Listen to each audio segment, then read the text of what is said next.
কোথায় রইলা জগৎবাসী দেখা যাও আসিয়া, বাংলাদেশকে বন্যার পানি নিতেছে বাসায়া।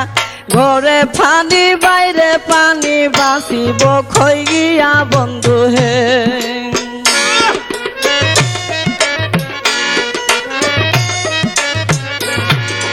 মানুষের দুর্দশা দেখলে চোখে পানি ঝরে, কি গজা পাঠাইল আল্লাহ বাংলার ওই ভিতরে।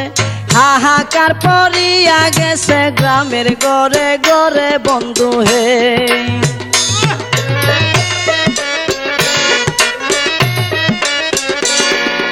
কেহ কান্দে বাতের লাগি, কেউ কান্দে চিল্লাইয়া, কুলের শিশু